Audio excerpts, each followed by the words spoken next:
Olá, muito bom dia. Hoje é segunda-feira, 21 de janeiro. O Rio Grande em Movimento está começando e no programa de hoje você vai ver. Temporal ainda causa estragos no Rio Grande do Sul. Desde o início das chuvas, 4 pessoas já morreram e mais de 6 mil perderam as casas.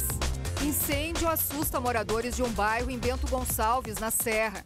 3 pavilhões foram totalmente destruídos. O sonho de uma vaga na Universidade Federal mais próximo. O SISU, Sistema de Seleção Unificada, abre inscrições para os candidatos que buscam um lugar no ensino superior. Gauchão 2019. Você acompanha aqui na RDC TV a primeira rodada de estreia dos times que participam do campeonato deste ano.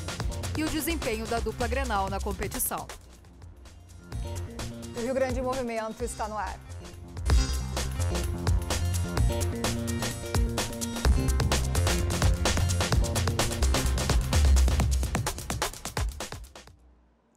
Mais uma vítima fatal provocada pelas enchentes no estado, em Quaraí, na fronteira oeste. Um homem de 48 anos tentava atravessar uma ponte submersa que estava fechada pela Defesa Civil e foi levado pela correnteza. O corpo de Luiz Carlos Minho, Lucas, foi localizado na manhã desse domingo. A Defesa Civil pede que as pessoas tenham cautela, principalmente porque as águas dos rios têm muita correnteza e também que não subestimem a força das águas. Já são 4 o número de mortos em função dos temporais no Rio Grande do Sul. E o número de desabrigados pelas chuvas diminuiu no estado. Segundo o boletim divulgado pela Defesa Civil, são pouco mais de 6 mil pessoas fora de casa e 10 mil o número de afetados pelas enchentes. Os temporais também causaram um aumento no número de áreas impróprias para banho no estado. De acordo com o boletim de balneabilidade da Fundação Estadual de Proteção Ambiental, a FEPAM, subiram de 16 para 24 os pontos inapropriados para os banhistas. Apenas na Praia do Laranjal, em Pelotas, no sul do estado, são 6 pontos que estão com a água imprópria.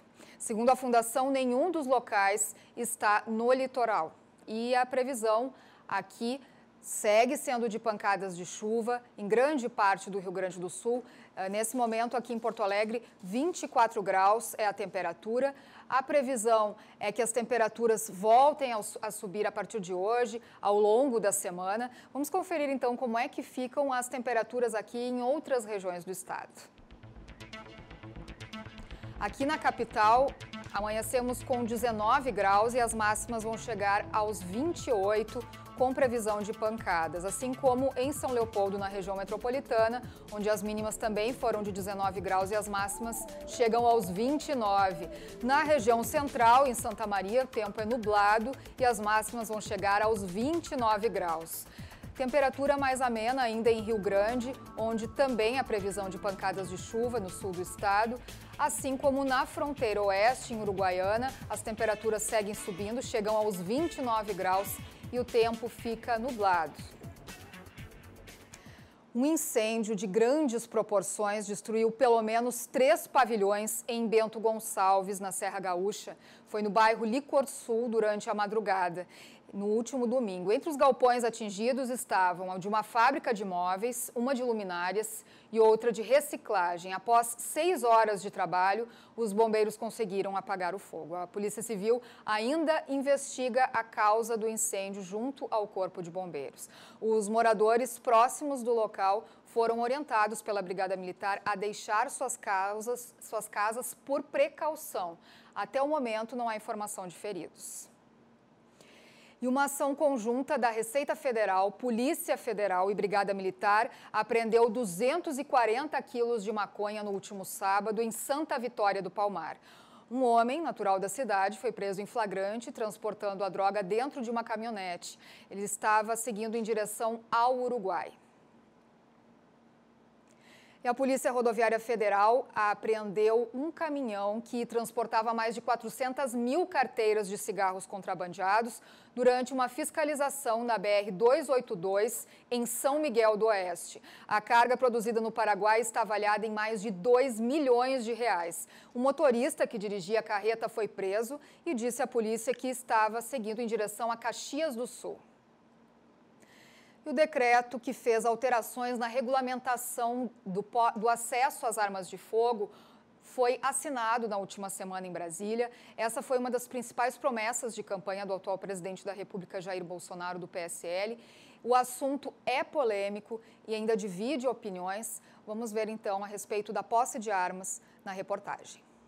Nada mais é do que restabelecer um direito definido nas urnas por ocasião do referendo de 2005. Chegamos à conclusão de que tínhamos, sim, como não driblar, mas fazer justiça com esse dispositivo previsto na lei, de modo que o cidadão pudesse, então, sem a discricionalidade, poder obter, observando alguns outros critérios, a posse da sua arma de fogo. O decreto assinado pelo presidente Jair Bolsonaro se refere à posse, ou seja, é quando o cidadão tem o direito a ter uma ou mais armas dentro de casa ou no trabalho. Isso é claro se ele for o proprietário do estabelecimento.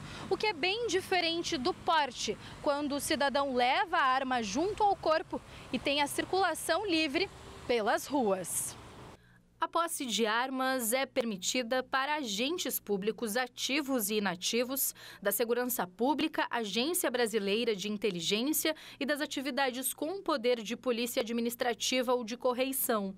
A necessidade de posse também é reconhecida para militares ativos e inativos, moradores de área rural, residentes em áreas urbanas com elevados índices de violência, donos de estabelecimentos comerciais ou industriais, colecionadores, atiradores e caçadores, devidamente registrados no Exército. Flexibilização de um lado e preocupação do outro. Para este doutor em Sociologia, facilitar o acesso à posse pode ser uma porta de entrada para mudanças no texto que regulamenta o porte de arma. Permitindo maior facilidade às pessoas para a compra de armas, especialmente para o porte de armas, nós vamos enfrentar um problema seríssimo no Brasil, né? A disponibilidade de armas não tem a ver com a violência, tem a ver com a letalidade, são coisas distintas, né? Se eu tenho mais armas à disposição das pessoas, haverá mais pessoas mortas nesse país, né? Então, a arma de fogo é um instrumento muito letal. Ela é tão letal que ela produz o resultado morte, mesmo quando o autor não deseja esse resultado. Por outro lado, este promotor considera que os pré-requisitos para o uso do instrumento de defesa são cruciais para quem realmente necessita da arma de fogo em situações de extremo risco. O automóvel é violento, porque nós temos 70 mil mortes no trânsito, e nós vamos proibir o automóvel. O violento é o homem. Eu comparo, essas situações são todas parecidas. É como a situação da vedação de bebida alcoólica em estádio. O violento não é a bebida, é o homem, né? Tem gente que sabe se comportar e a questão é exatamente essa. Nós temos que não interferir na liberdade do cidadão, mas evidentemente que ter algum critério para que a pessoa possa ter uma arma, né? A novidade na Constituição também é um alerta para o cidadão que quer solicitar a posse de arma. O conhecimento técnico do uso da arma é um mecanismo para a própria defesa de quem pode usá-la em uma situação de risco. A arma de fogo ela tem que ser um instrumento.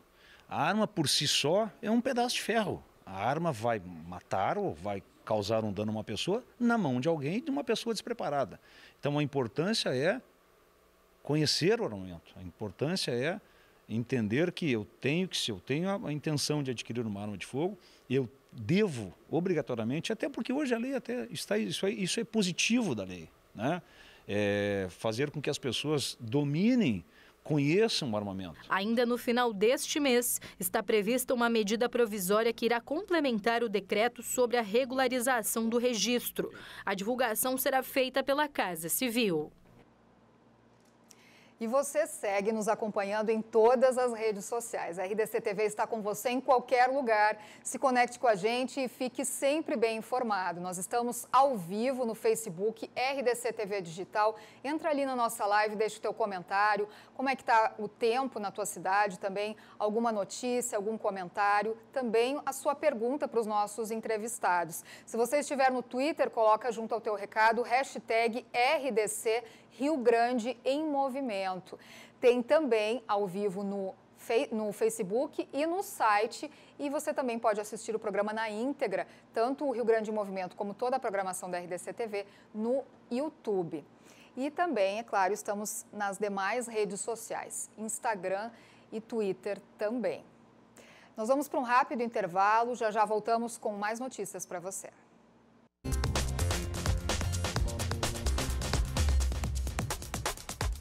O Rio Grande em Movimento está de volta e nós vamos falar agora sobre acidentes de trabalho aqui em Porto Alegre. A Prefeitura Municipal instituiu a Política Municipal de Saúde do Trabalhador.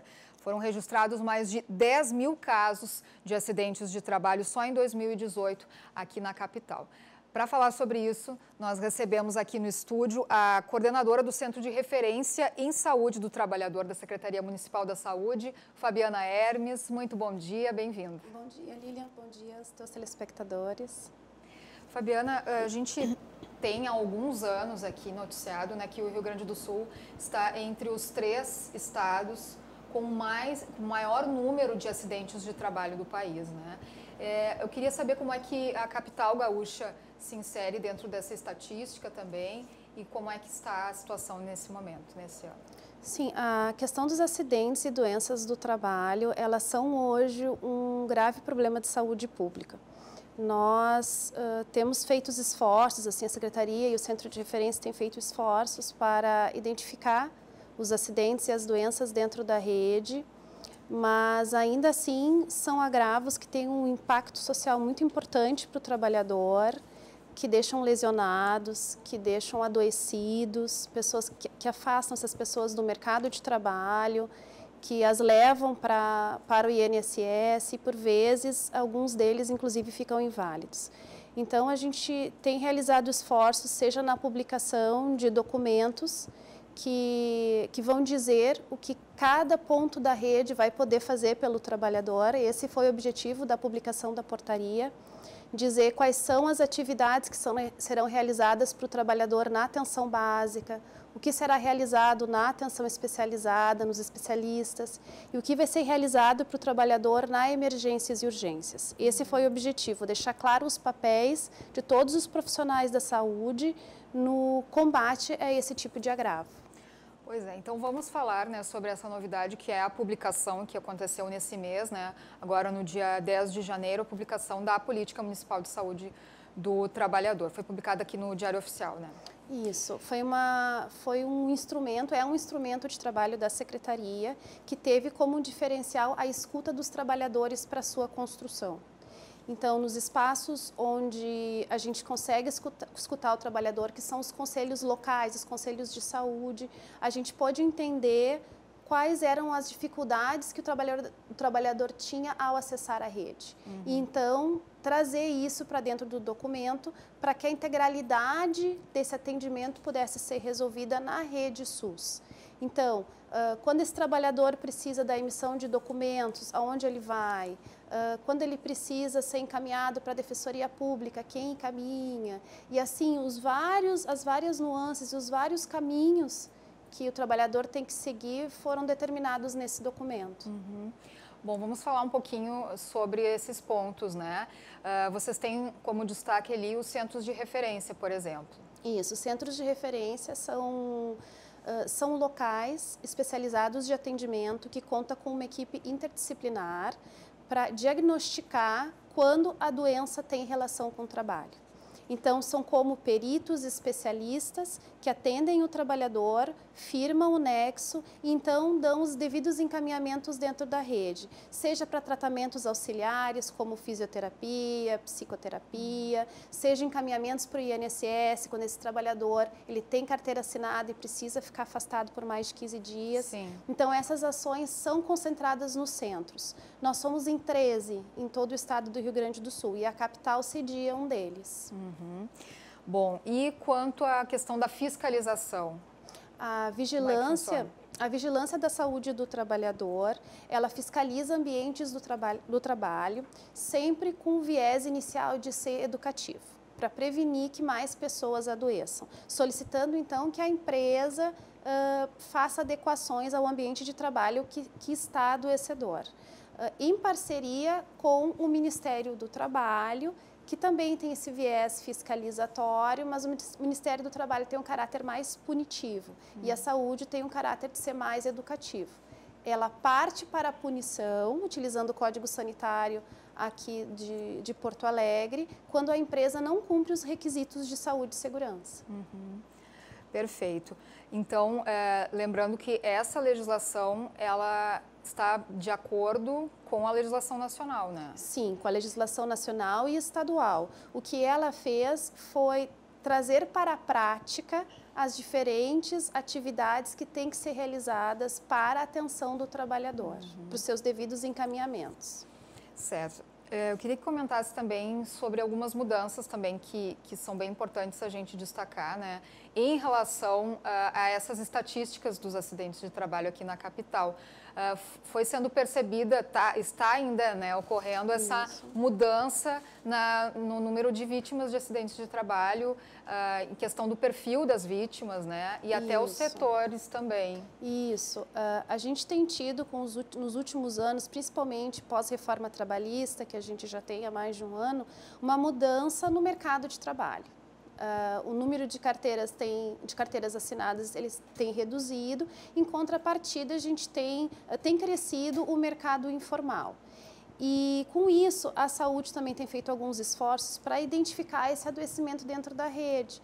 E o que a gente tem percebido é que o mercado informal tem aumentado. A gente tem conseguido identificar o que antes eram informações empíricas, a gente acreditava que o mercado informal tinha mais acidentes, mas agora a gente está conseguindo comprovar que o mercado informal também se acidenta bastante e o perfil tem mudado. Então, a gente tem observado que jovens masculinos, numa faixa etária mais nova, de 20 a 30 anos, têm se acidentado.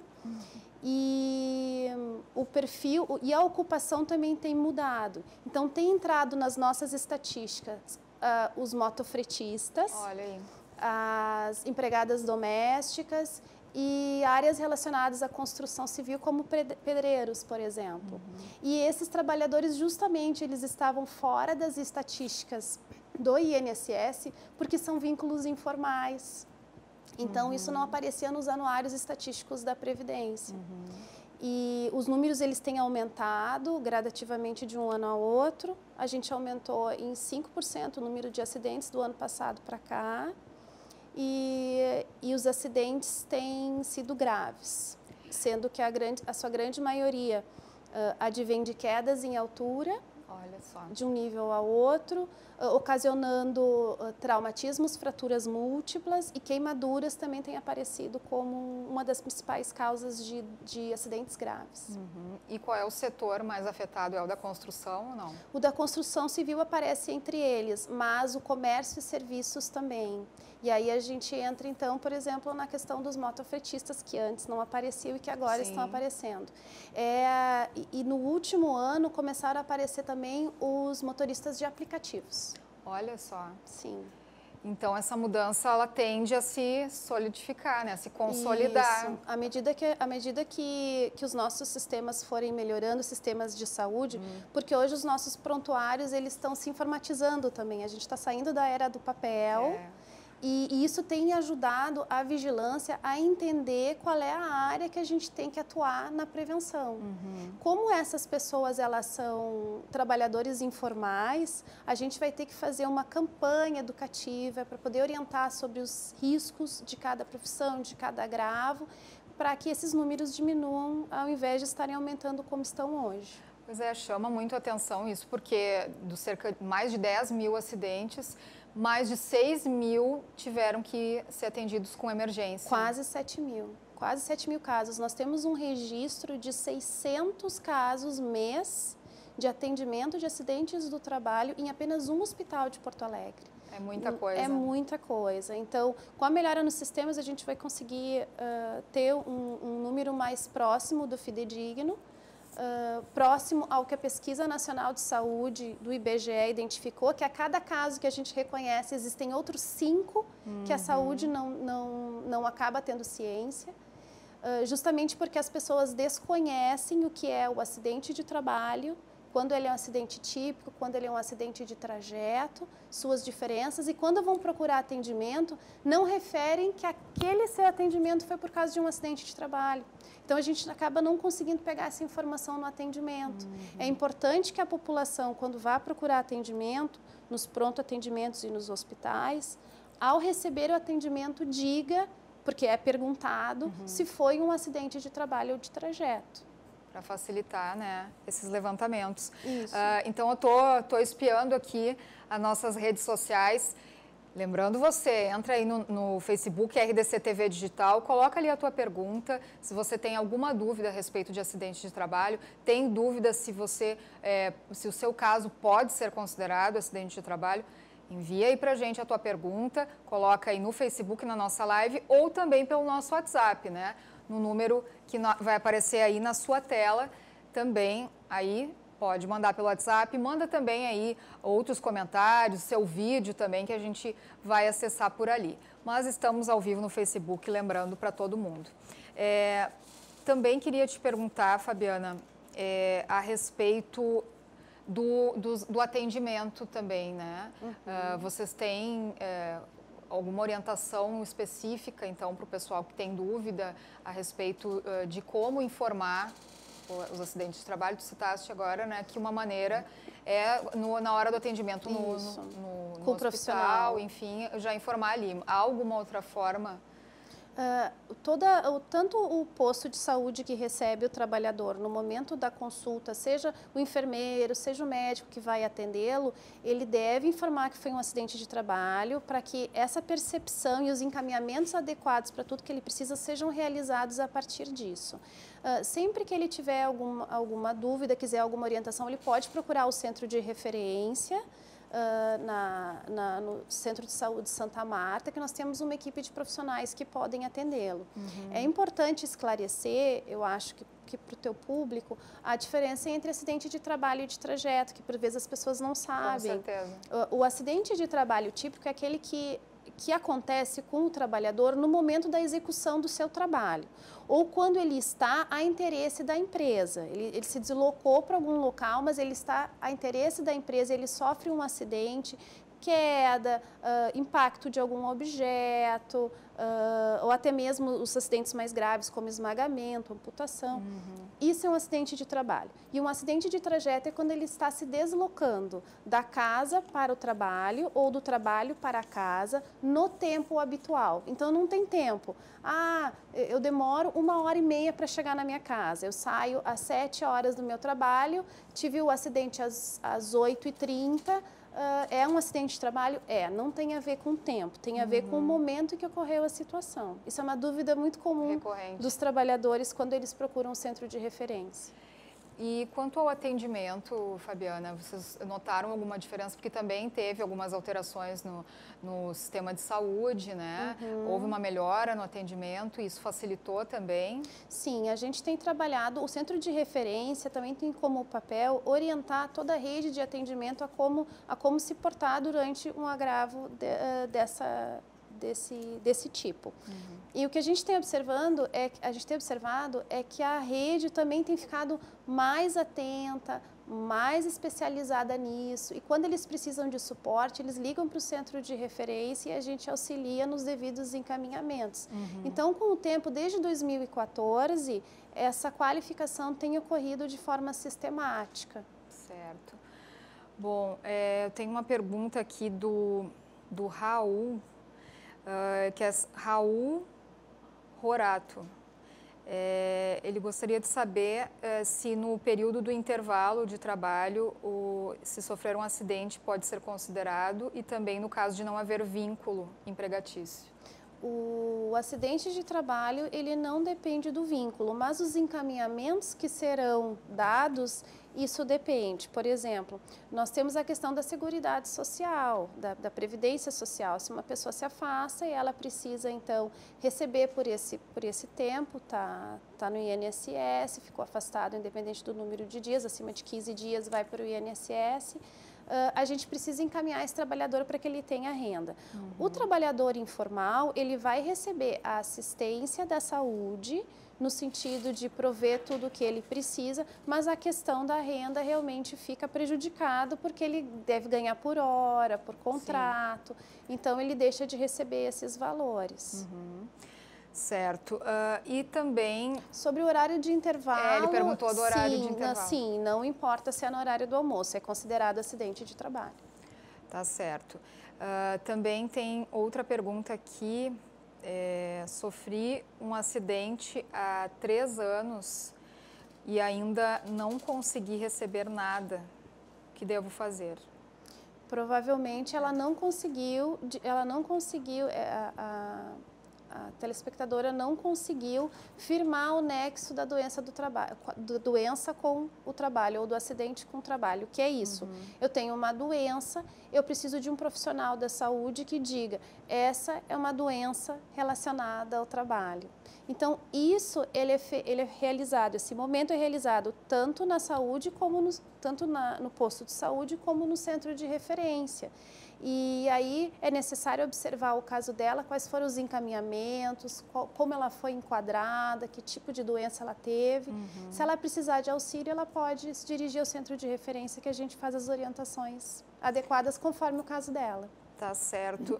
Eu também queria que comentasse a respeito, teve até um programa, né, que foi organizado pelo Tribunal Regional do Trabalho, né, da 4ª Região, a respeito, né, desse grande número de acidentes, dessas estatísticas que, inclusive, se mantêm e, inclusive, deixa alguns trabalhadores incapacitados, né?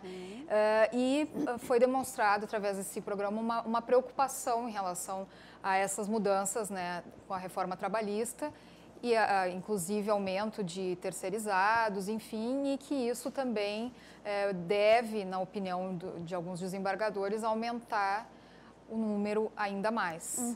Queria o teu comentário também. Porto Alegre é um parceiro do programa Trabalho Seguro, que é este programa que tu falaste, que advém do Tribunal de Justiça do Trabalho. E realmente são dados preocupantes, eles têm propriedade em dizer que o número de acidentes tende a aumentar, porque o que se observa é que vínculos frágeis de trabalho, sem carteira assinada, sem direitos trabalhistas garantidos através da CLT, provocam um número maior de acidentados. Porque as pessoas elas acabam tendo menos cuidado com a saúde e segurança em vínculos temporários, acaba não tendo um olhar de uma equipe especializada em saúde e segurança também, e isso acaba ocasionando mais acidentes. Isso que nós estamos falando só em acidentes e não em doenças. As doenças do trabalho ocupacionais são em número infinitamente maior, acometendo um perfil completamente diferente dos acidentes, onde as mulheres são mais acometidas de doenças relacionadas ao trabalho. São doenças muito invisíveis. Tá certo. Para encerrar, então, eu queria que a gente deixasse um contato, né, ou um site, enfim, para o pessoal quiser se informar um pouco mais a respeito disso. O centro de referência, então, ele funciona no Centro de Saúde Santa Marta. O nosso telefone é 3289-2939. Sempre que um trabalhador precisar de alguma orientação, pode ligar até lá, que a equipe de especialistas atende e encaminha conforme a necessidade desse trabalhador. Nós temos também o site da Prefeitura, www.portoalegre.rs.gov.br, onde tem as informações do centro de referência e os locais de atendimento ao trabalhador. Tá certo. Muito obrigada, Fabiana. Volte sempre aqui no programa. Obrigada, eu que agradeço o convite. Bom, e o Rio Grande em Movimento vai fazer um rápido intervalo. Daqui a pouquinho a gente tem o esporte aqui no programa. O João Batista Filho traz todas as informações sobre a dupla Grenal. Vai enviando a tua pergunta também. Estamos ao vivo no Facebook e também em todas as redes sociais. Já voltamos.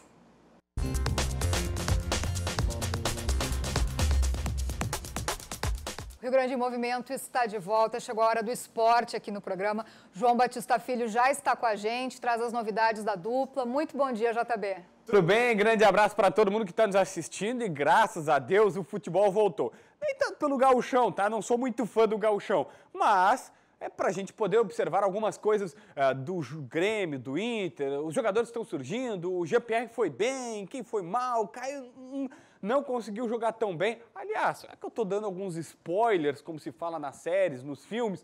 Guilherme Paz nos traz a reportagem completa de como foi a vitória gremista ontem contra o Novo Hamburgo. No Estádio do Vale, o confronto entre os últimos 2 campeões gaúchos. Novo Hamburgo e Grêmio estrearam na temporada de 2019. A gente sabe das dificuldades numa estreia do campeonato estadual, principalmente como você falou, a equipe adversária treinando há bem mais tempo que a gente. Por isso que eu optei por uma equipe bastante jovem, porque eu sabia que íamos ter o calor também lá frente. O time de Renato não tinha força máxima. Paulo Vitor era o único titular. E mesmo assim, a equipe do Grêmio correspondeu à expectativa dos torcedores. As primeiras chances do jogo foram do Novo Hamburgo. Paulo Vitor, em sua primeira partida como titular depois da saída de Marcelo Groy, defendeu tranquilamente. Paulo Vitor tem toda a minha confiança, como o Júlio César tem toda a minha confiança. Eles vão brigar pela posição, sai na frente o Paulo Vitor, porque ele já estava no grupo e as oportunidades que ele teve ano passado, ele se comportou muito bem. A do Grêmio veio com o PP, um chute fraco nas mãos de Gustavo. E foi com o jovem PP que Juninho Capixaba tabelou para abrir o placar e fazer 1-0 Grêmio.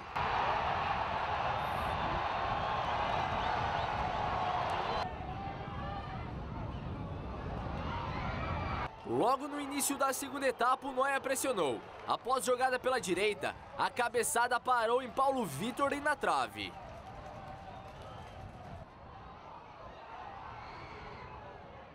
Depois de Caio levar o cartão amarelo, Marinho, após toda a confusão nas férias, entrou na partida. E logo no seu primeiro toque na bola, aproveitando sobra de Tony Anderson, colocou no canto esquerdo do goleiro para fazer 2-0 Grêmio.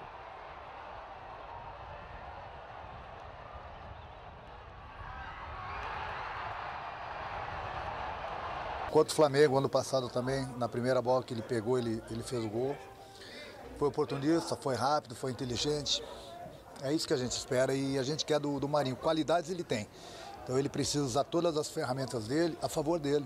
É isso que eu falo quase que diariamente para ele. Mas depois disso só deu Grêmio. Jean-Pierre, o camisa 10 tricolor na partida, deixou o PP livre para bater cruzado e fazer 3-0.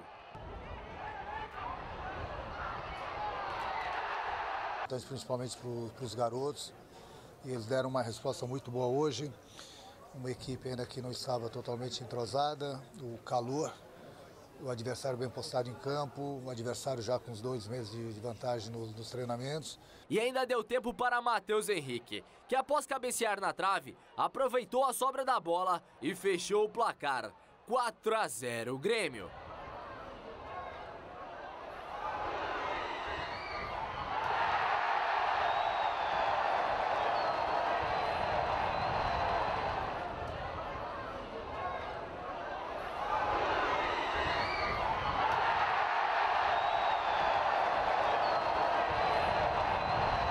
Me deixou feliz só a entrega, porque não é fácil jogar nesse calor. Na primeira partida, praticamente uma pré-temporada rápida, e mesmo assim a entrega da equipe foi muito boa. A gente precisa levar em consideração aquilo que eu falei, o calor, e a equipe do Novo Hamburgo estava bem postada em campo e estava com uns 2 meses de vantagem em termos de treinamento.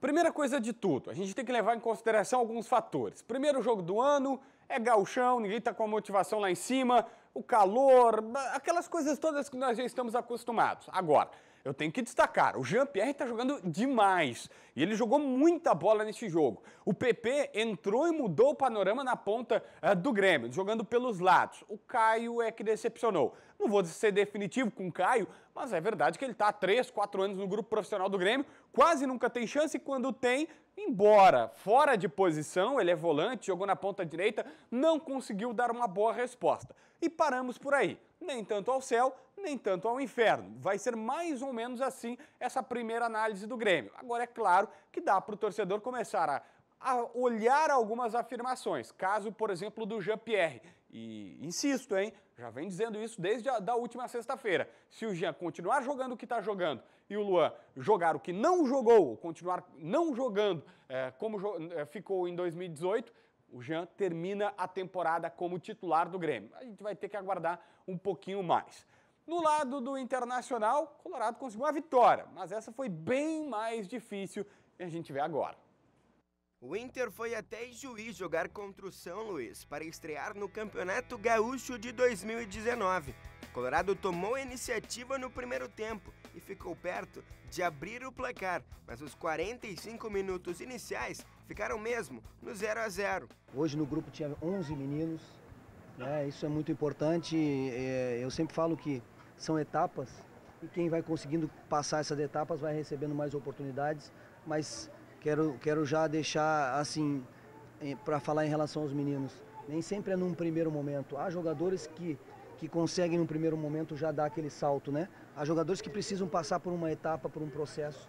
No segundo tempo, o Colorado resolveu atacar ainda mais, mas foi só aos 38 minutos, num chute do zagueiro Emerson Santos e numa falha do goleiro Carlão, que o Inter abriu o placar. Começar vencendo sempre é importante, estreia sempre é um jogo que tem um pouco mais de ansiedade, né, por ser uma estreia, aqui sempre é difícil jogar. Acho que além da vitória dos 3 pontos, acho que temos que valorizar que eram 7 estreias, né, 6 jogadores que começaram o jogo, que jamais tinham começado o jogo e jogando juntos ainda, sem nem 20 dias de pré-temporada, então a gente tinha essa dificuldade. Eu acho que eles superaram muito bem, fizeram um grande jogo. Mesmo vencendo, o jogo do Colorado ficou marcado por lesões. Wendel, Bruno José e Emerson Santos deixaram o jogo machucados. O Emerson, infelizmente o Emerson se machucou, né? Eu até brinquei com o Emerson que como ele não faz gol nunca, ele não sabe comemorar, então machucou na comemoração. Não está acostumado, né? Eu, por exemplo, fazia bastante gol, estava acostumado, não me machucava em comemoração. Ele não. Infelizmente se machucou, realmente eu não sei se ele torceu ou pisaram no tornozelo dele na hora da comemoração, realmente está muito inchado. O Wendel já vinha, a gente já deu uma segurada no Wendel durante o processo de treinamento durante a semana, sabíamos que ele não ia levar toda a partida. Com a vitória, o Colorado fica em 5º lugar no Campeonato Gaúcho, atrás de Aimoré, Juventude, Caxias do Sul e Grêmio, todos os times que venceram na estreia e também estão com 3 pontos. Próximo jogo do Inter é na quinta-feira, às 21h45, contra o Pelotas, no Beira-Rio. A ideia já quinta-feira é iniciar uma outra equipe. Como eu disse para vocês, nos primeiros 4 jogos nós vamos tentar mexer o grupo dentro daquela situação que nós fizemos ano passado. Você não faz pré-temporada com 12 sessões de treinamentos, né? Para que você tenha uma pré-temporada de bom nível, pensando num médio e longo prazo, você precisa ter mais 1 ou 2 semanas. Dentro dessa situação, vocês que estão no dia a dia ali sabem e observam que eu trabalho, a minha forma de trabalhar a pré-temporada é trabalhar os conceitos e a ideia de jogo com todos os jogadores. Esses caras que jogaram hoje trabalharam igualmente aos que vão jogar quinta, aos que terão a oportunidade de jogar no domingo.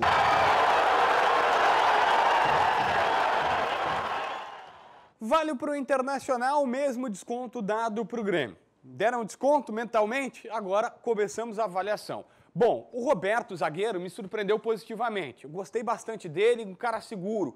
Já o Emerson Santos apenas comprovou o que estava fazendo e não pelo gol. Ele fez uma boa temporada em 2018.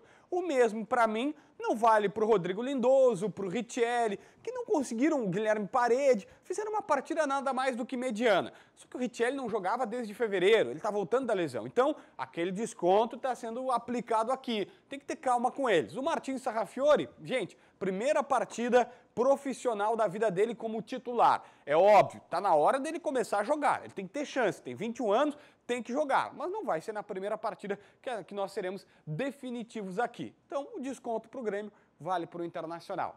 Tá certo, Lilian? Tá certo, JB. Voltamos amanhã, então, com mais informações do esporte. Muito obrigada. Daqui a pouquinho a gente vai falar sobre fobias aqui no programa. Você tem alguma? Conhece alguém que tem? Vai enviando a tua pergunta, que nós já estamos com a psicóloga aqui no estúdio, que vai esclarecer as dúvidas sobre isso. Vamos para um rápido intervalo e já voltamos.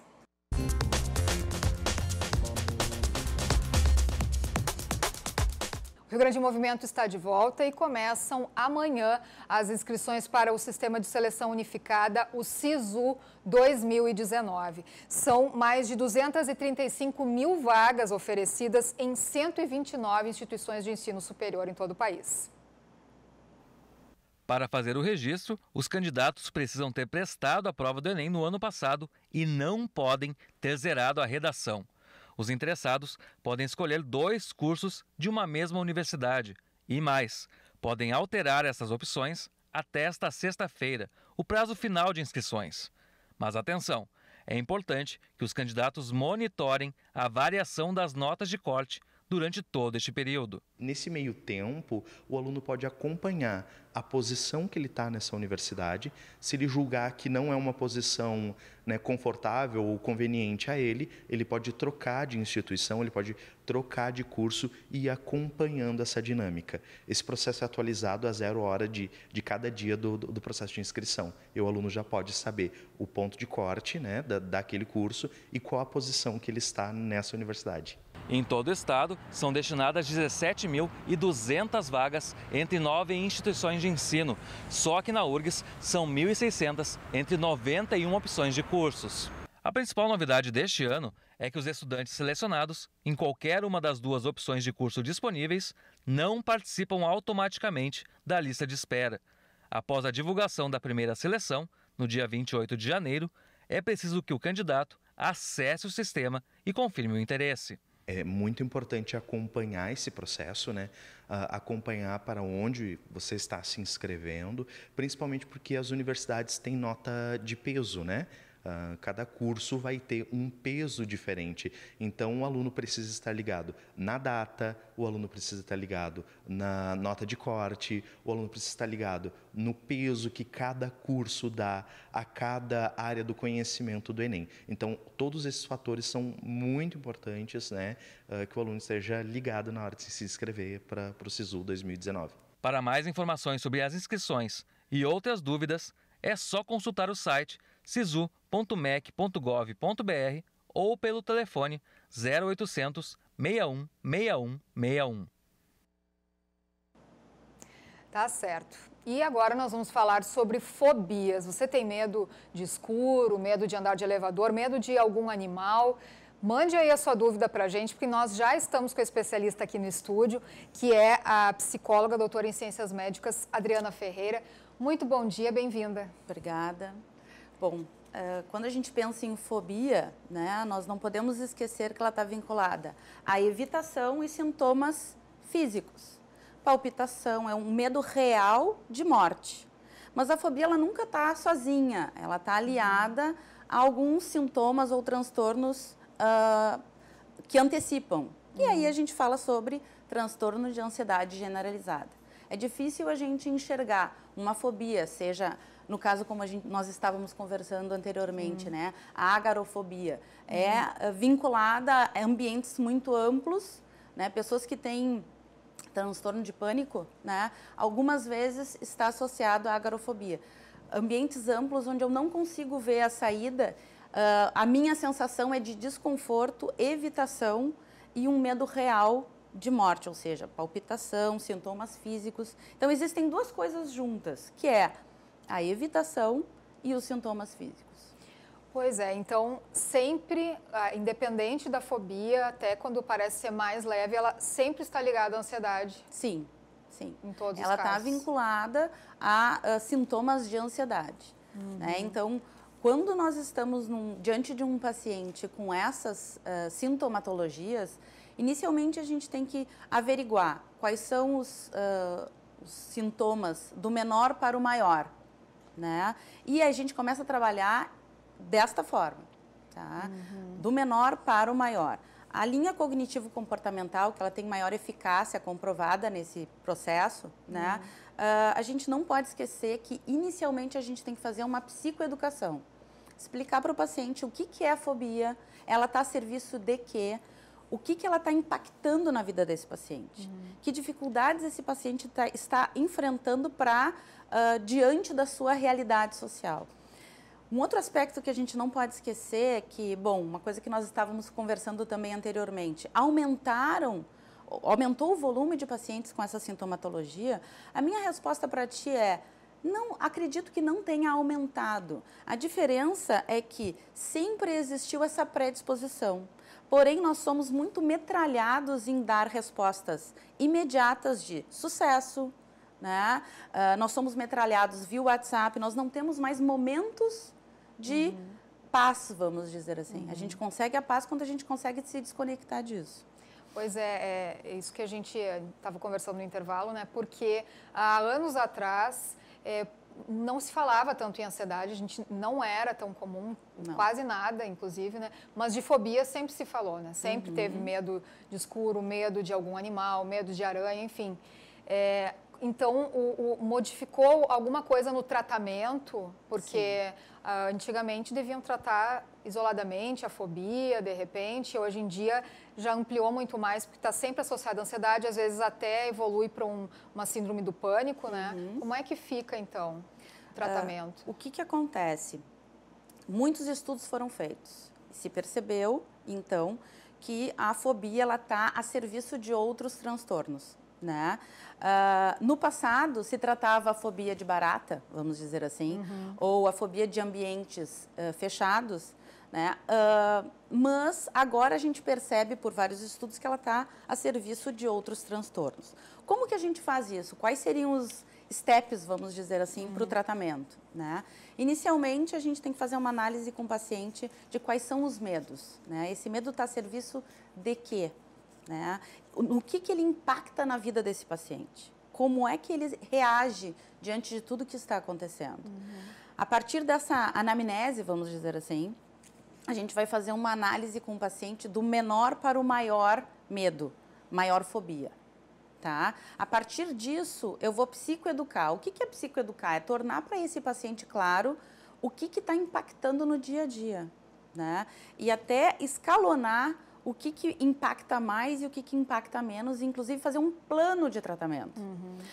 Todo o processo está no pensamento, em se questionar o quanto aquilo realmente é um medo real e que vai impactar na minha vida. Ou seja, no quanto eu estou em risco, sob risco de morte, porque a sensação é essa. A sensação é de medo real de morte. É normal a pessoa ter muitas fobias, né? A pessoa já é mais medrosa por natureza, tem medo de tudo. Tem medo de tudo que é bicho, tem medo de escuro, tem medo de elevador, tem medo de... Não, acho que... Não é comum? Não, comum de ter várias fobias, não. São fobias específicas. E geralmente elas estão associadas a questões de predisposição genética. E aí foram feitas várias histórias pós-guerra, né? Naquela situação toda de holocausto, pessoas que ficaram fechadas, né, em ambientes fechados, mulheres grávidas, né, então conseguiu se reportar aquela realidade para estudos agora, atuais. Sim. Né, e se percebeu que existe uma predisposição genética, sim. Né, a gente, durante o período que nós estamos na gestação, os 9 meses, a mãe também passa os seus receios, os seus desejos, o que ela gosta, o que ela não gosta. Então existe essa questão. Né? Mas também existe aquilo que é aprendido. Quando a mãe diz, não toca nisso, né? A gente pode dizer, não toca nisso, ele pode fazer isso, pode fazer aquilo, mas não o grito, né? Não aquela reação que muitas vezes a gente enxerga em algumas mães, né? Ou em pais, não vamos botar a culpa nas mães coitadas, né? Mas aquilo que a gente aprende também pode gerar ou desenvolver alguma ansiedade. E essa ansiedade pode evoluir para uma fobia ou até para uma evolução para uma situação de pânico. Pois é isso que eu ia perguntar. Então, quer dizer que além do ambiente, né, da educação da criança, também tem a predisposição genética e também tem um pouco da personalidade da criança, né? Sim, tudo isso junto e misturado. Porque eu, por exemplo, eu mesma lembro de medos assim que surgiram, acho que nasci com eles. Né? E conheço pessoas que também nem sabem quando eles surgiram. Sim. A gente tem essa impressão, né? Parece que nasceu com aquele medo. Exatamente. Até uma coisa que agora a gente está na fase de verão, né? Então a gente tem que tomar cuidado. Os bebês, né? A situação do mar. A gente tem que apresentar o mar para a criança, né? Mas com muito cuidado, né? Sempre proporcionando como uma experiência positiva. O que a gente vê às vezes? A criança não desejando entrar no mar e os pais forçando a entrar. Então, tudo aquilo que é forçado também pode, em algum momento, não existe essa equação, ok? Do tipo, forçar alguma coisa pode desencadear. Não existe isso. Mas a gente pode, sim, ter cuidado. Tudo aquilo que é oferecido de uma forma forçosa não é interessante. Pois é, e é comum conseguir tratar já na infância ou a maioria dos casos já já só na vida adulta consegue, né, detectar realmente ou ir em busca de tratamento. É possível se curar de uma fobia? É possível, é possível. É possível a gente trabalhar isso. A gente não pode afirmar que ela pode ser totalmente sanada, tá? Porque às vezes ela pode deslocar também de uma situação para outra. Então por isso que é tão importante o tratamento, né? E justamente essa escalonagem do menor para o maior, né? E lentamente expondo o paciente àquelas situações, porque ela deixa de ser um problema, né? Então a gente tem que cuidar sempre para ter o maior zelo e cuidado. Tudo aquilo que talvez não foi feito. Nesse exemplo que eu dei com relação ao mar, por exemplo, a gente vai começar a fazer isso lentamente. Apresenta fichas com uma barata, por exemplo, né? E a gente vai apresentando vídeos com o movimento, a barata se movimentando. Todo o aspecto do tratamento está no pensamento e crença. A gente tem que desfazer o pensamento prévio e a crença de que aquele animal, de que aquela situação vai colocar em risco a sua integridade física. O ponto todo está nesse aspecto. Tá certo. Muito obrigada pelos esclarecimentos. Eu que agradeço. Volte sempre aqui no programa. Eu que agradeço. O Rio Grande em Movimento fica por aqui. Nós voltamos amanhã, ao meio-dia, com mais notícias e informação para você. Um ótimo dia.